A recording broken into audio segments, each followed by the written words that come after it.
아들이 장가를 가려고 하는데 네네. 결혼을 해야 되는데 집이 없어요. 서울에서 근무를 하고 있는데 네. 그래서 엄마가 능력이 없어가지고 네. 투자를 미리 해놨었으면 참 좋았었을 텐데 그러질 못해놔서 고민이 많네요. 네, 저는 그래서- 늦지 않았다고 생각하거든요. 네, 아, 보고 계신 그래요? 곳이 있으실까요? 제가 지금 역삼동에서 근무를 하고 있는데 네네. 거기가 지금 너무 비싸니까 지금 어느 쪽으로 가야 될지 갈피를 못 잡고 있어요. 네, 알겠습니다. 그럼, 상담 네. 바로 도움 드려보도록 할게요. 네, 대표님과 인사 네. 나눠보세요. 네. 네, 안녕하세요. 네, 안녕하세요. 네, 네. 반갑습니다. 네. 네, 아드님이 역삼동 근무하면 강남이에요, 그죠? 네네. 강남은 웬만큼 돈 많아도요, 오르기 전에부터도 잘 가기 힘들었던 곳입니다. 그렇죠. 예, 우리 며느리 되실 분은 어디에서 근무해요? 똑같아요. 예, 똑같은. 역삼동. 지금 네네. 현재 결혼을 언제 할 예정이고요? 내년 봄에요. 내년 봄. 네. 두 분 다 지금 연봉이 어떻게 합산하면 7천만 원이 넘는다고 합니까? 1억 정도 되는 것 예. 같아요. 일단 내 집 없어도 돈을 많이 버니까 이제 네. 시작하면은요, 제 나이쯤 되면 강남에 집 하나 있을 거라고 생각하세요. 네. 예, 너무 걱정하지 마시고요. 그러면 지금 아드님이 얼마 정도를 모아놨대요, 둘이서? 둘이서 한 3억. 2, 3억? 3억. 3억?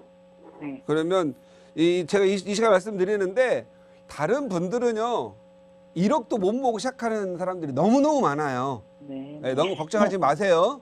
네. 근데 요거부터 좀 아드님이 이해를 했으면 좋겠어요.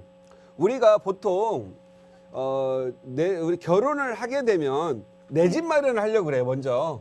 네. 내 집 마련은 반드시 아파트부터 하는 게 좋습니다. 그렇죠. 그래, 결혼하면 내 집 마련하는데요. 많은 사람들은 내가 예를 들어서 10억짜리를 사잖아요. 네. 그러면 이걸 처음부터 막 살려고만 해요. 그러니까 이걸 자기 월급을 가지고 1년에 예를 들어서 5천만 원씩을 어떻게든 둘이 모아 가지고 5천만 원 모으는 거 힘듭니다. 한 가정당 보통 A과 하면 한 3천만 원밖에 못 모으는데, 예를 들어서 10년 모았다가 집을 사겠다 이런 경우가 있어요. 죄송합니다. 20년. 네. 그런데 이것은 젊은 분들이 잘못 생각하고 있는 거예요. 이거 20년 10억짜리를 20년 모아 가지고 살려고 하잖아요. 20년 후에 얘는 한 25억 정도 돼 있을 거예요. 그렇죠. 예, 이건 또 그때 가서 살려고 하면 또 모아져 있잖아요. 그죠? 그런데 우리나라가 이 젊은 층들이 이 집을 사기가 좋은 이유가, 우리나라는 이게 전세라는 제도가 있어요.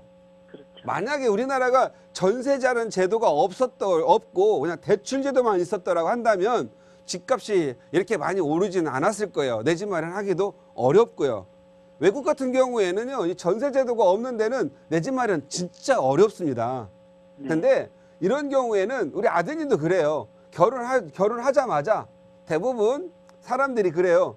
나 집 24평형 아파트 아니면 안 돼. 거기다가 신혼살림 다 집어넣을 거야. 그리고 집들이는 열심히 한 6개월에서 8개월 동안 집들이 할 거야. 이렇게 생각할 수 있어요. 그리고 무언가 보여주고 싶어. 나의 지금 결혼해서 해서 보여주는 그런 걸 생각을 많이 하시는 경우가 있어요. 네. 그런 거보다는 제가 생각할 때는 예를 들어서 아파트를 예를 들어 8억짜리 지금도 찾아보면 많이 있다 이거죠. 좀 가격이 좀 헐할 수도 있어요. 재건축할 수 있는 재건축 예상 아파트 같은 경우 8억짜리를 전세 한 5억 정도를 끼고 3억에 하나를 사놓는 거예요. 네. 그리고 둘이 사이좋게 하려면 둘이 신랑 신부가 부부 공동 명의로 하시는 거예요. 네. 그러면 자기 집 생겼죠. 네. 그러고 나서 신부가 예를 들어서 신부가 여기 사는 집이 어디래요? 가산동에서 살고 있어요. 가산동? 가산동이라는 동네는 좀 그나마 좀 싼 동네거든요. 네. 여기 예를 들어서 이제 결혼하면 아이도 출산해야 되잖아요. 손주도 봐야 될 거 아니겠어요. 그죠? 네. 그러면은 친정에서 좀 도와주시겠죠? 그 친정엄마가 키우는 도와주러 오는 것보다 가산 사니까 가산 동네 가가지고 신용대출 받아가지고 전세를 들어가거나, 요즘 집 사고 나서 전세자금 대출 안 나오니까 자기 신용을 활용해서 전세를 들어가야 돼요. 네. 그렇지 않거나 신용대출이 안 돼가지고 못한다면 보증금 예를 들어서 신용대출 조금 받거나 마이너스 통장 요즘 마통이라고 합니다. 뭐 5천에 월세 80에서 한 100만 원짜리 살면은 되거든요. 그러면 월세 80만 원을 많이 아까워하는 분들이 있어요. 특히 어르신들은 월세 뭐 80만 원이면 1년에 960만 원 나면 그거 언제 돌아오는데 언제 돌아오냐면요. 여기 전세 끼고 사는 돈 있잖아요. 네. 8억짜리가 9억 되면 되잖아요. 그죠? 그렇죠. 그러면 10년 동안 월세 나가는 거 정도는 본전 벌어주는 거잖아요. 그죠? 네. 그래서 제가 보기에는 아드님이 3억이면 작은 돈 아니에요. 큰 돈 모아놨거든요. 그리고 이 정도 둘이서 연봉 높으면 직장생활 3년 이상만 하면 신용대출이 나오거든요. 네. 이거 좀 잘 활용하셔가지고 하면 되는데 어른들하고 얘기하고 부모님하고 얘기하면 아버님들은 뭐라 하면 대출은 안 돼. 대출은 망하는 거야. 대출 가가지고 집 사가지고 망한 사람 한 명도 없어요. 자기 자신만 망했어. 안 사가지고 그 맨날 작은 집 사놓고 대출 무서워서 소심하게 살다가 20년 보냈더니 그냥 자기 것만 안 오르고 자기 집만 작아. 남들은 다 돈 많이 벌었는데. 이해가시죠? 그렇죠. 그래서 서울은요 대출 활용해도 돼요. 그리고 이거 아셔야 돼요.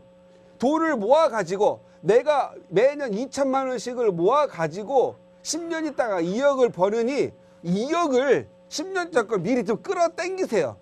네. 그래가지고 원리금 균등상 가지고 이자하고 원금 같이 50대 50 내가지고 10년짜리 쓰면은요 지금 2억 갖다 쓴 것이 나중에 가면 2억 때문에 6억도 돼요. 그래서 요것이 굉장히 중요하다. 지금 너무 많이 올라 있는 것 같지 않아요? 저는요 개인적으로 네. 너무 많이 올랐다고 하시는 분들 있잖아요. 네. 이 사람들 부자 된 거 한 번도 못 봤어요. 맨날 10년 전에도 너무 올랐다. 또 내리면은 내리면은 더 내려야지. 오르면은 너무 올랐다. 이걸로만 하거든요. 네. 집 갖고는 저는 늘 사고 팔고 장난하지 마라 이렇게 말씀을 드리거든요. 자, 오늘이에요. 오늘 지금 아드님이 자 8억짜리 아파트를 샀어요. 봤더니 한 4억이 올라 있어. 자, 너무 올랐어. 그럼 8억 가지고 샀는데 집값이 6억으로 내렸어요. 네. 매각을 할까요? 안 할까요? 열받아서 못해요. 그렇죠. 그런데 8억짜리가 10억이 됐어요. 매각할까요? 말까요? 다른 놈도 8억짜리가 10억 됐고 10억짜리가 10억 돼서 팔 수도 없어. 이사 갈 데가 없기 때문에. 네. 그렇죠. 그러니까 자기가 그동안 또 이거 10억 됐으면 그동안 또 열심히 일해가지고 번 돈 있잖아요. 번 돈 알파를 만들어가지고 자녀 뭐 중학교 다닐 때쯤 살기 좋은 데로 주거 좋은 거 학교 좋은 데 이런 데로 이사를 가게 되거든요. 집은요 떨어져도 다 같이 떨어지고 올라도 다 같이 오르거든요. 그런데 내가 혼자 전세 살고 있어.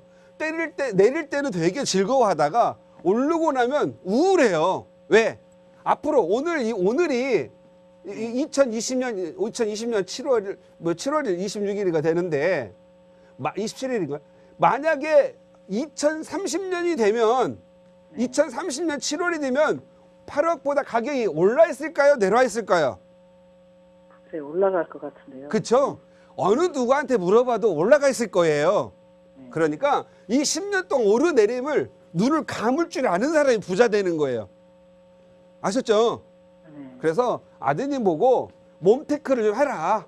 그리고 이번 기회에 3억이면 작은 돈 아니니까 아파트 전세 끼고 하나 사두었다가 너는 미래와 꿈을 좀 만들기 위해서 잠시 월세나 전세로 좀 살다가 너희 집으로 들어가는 걸 목표로 하거라 라고 말씀해 주세요. 근데 대표님 그 애는요. 예. 무주택을 자꾸 저는 무주택을 활용을 하라고 그러는데 예. 좀 경기도로 좀 내려오고 싶어 해요. 예. 경기도로 내려와서 그냥 하나 사고 싶어 하는데 예. 서울에서 사는 게 낫지 않을까 저는 생각을 하고 있거든요. 예. 저는 서울 쪽이 낫다고 보고요. 네. 저는 제가 늘 부탁인데 저는 사모님처럼 제 자녀를 대신 상담 좀 안 했으면 좋겠어. 왜냐하면 본인의 주도권도 없고 이 시간에 저희 자녀한테 깨닫침을 줄 수 없어요. 이렇게 차라리요 자녀분을 한번 모시고 상담을 받으세요. 그래서 자녀분들의 머릿속에 뇌내 혁명을 일으켜 주셔야 돼. 그렇죠. 예, 그래서 이 살아가는 과정, 뭐, 이 부동산 상담이 뭘 살려고만 하지 말고요. 깨달음의 과정을 줘야 돼요. 애들이 만약에 이제 자녀분이 이제 아들과 며느리가 이렇게 계속 이제 맞벌이 해갈 거 아니에요. 그렇죠. 맞벌이 하면은요, 뭐 하는 줄 알아요? 자기들이 돈을 많이 번다고 생각하기 때문에 소비가 늘어나요. 네. 그러다가 자녀라도 손질 하나 보잖아요. 자녀라도 나잖아요. 네. 자녀한테 왠지 미안해. 얘는 그냥 무조건 애한테다가 돈을 투하시키듯이 폭탄을 쏘도 돈을 막 써줘요. 네. 그리고 얘는 7살 때까지 아무 돈 쓴 거 기억도 못해. 그리고 진짜 중학교, 고등학교 들어갈 돈 쓸 때 되면 내가 정말 열심히 벌었는데 돈이 어디다 와 있지? 이렇게 후회하게 돼요. 그래서 제가 봤을 때는 오늘은 모친께서 대신 상담이 들어왔으니까 그냥 이렇게 이런 과정으로 전세 하나 아파트 설에 사놔라. 그리고 너희들은 어디에다가 사는 게 좋겠어요? 아 지금 그거 얘기하는 거 너 시간 많이 걸렸으니까 네. 되게 많거든요. 그래서 네. 제가 또 다른 상담을 받아야 되니까 이렇게 말씀을 드리도록 할게요. 네. 네. 예. 감사합니다. 네, 감사합니다.